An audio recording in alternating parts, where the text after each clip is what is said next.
C'est autour des tables rondes que cette journée dite journée de la rentrée administrative du département de Pointe-Noire sur la déconcentration et la décentralisation, un sujet clé pour les fonctionnements harmonieux de l'administration territoriale organisée sous l'autorité du préfet du département de Pointe-Noire, Pierre Sebera Iboko Onanga, et a connu la participation d'Evelyne Titiele, maire de la commune de Pointe-Noire, qui, de sa présence, témoigne son engagement en faveur d'une gouvernance locale efficace.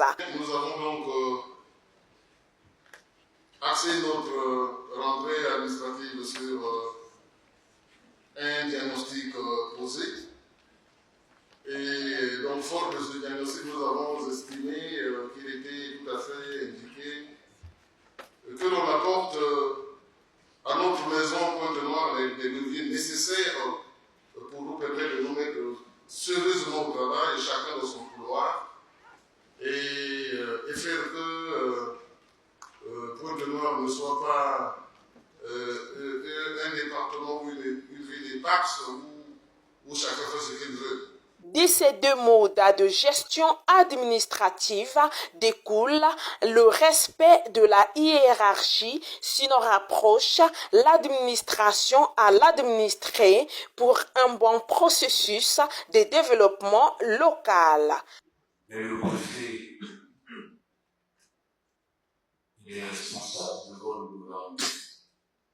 À qui il rend les comptes? C'est le représentant du Premier ministre. Donc, l'indice du président, non, c'est pas le président, c'est le représentant du Premier ministre et de chacun des membres du gouvernement sur son territoire. Et en termes de département, découpé en 15. Parlons du préfet de Pointe-Noire. Mais après le préfet de Pointe-Noire, comme autorité, c'est le pouvoir central, c'est le gouvernement. Il y a un lien hiérarchique qui rend compte au gouvernement. Il est le passage obligé. Si bien que vous verrez dans la pratique, et c'est écrit comme ça, il y a une circulaire du président de la République portant sur les relations entre les membres du gouvernement avec les conseils de département. Qu'un membre du gouvernement, une fois sur le territoire, doit présenter ses activités. En cas d'urgence, si ça doit être un supposé,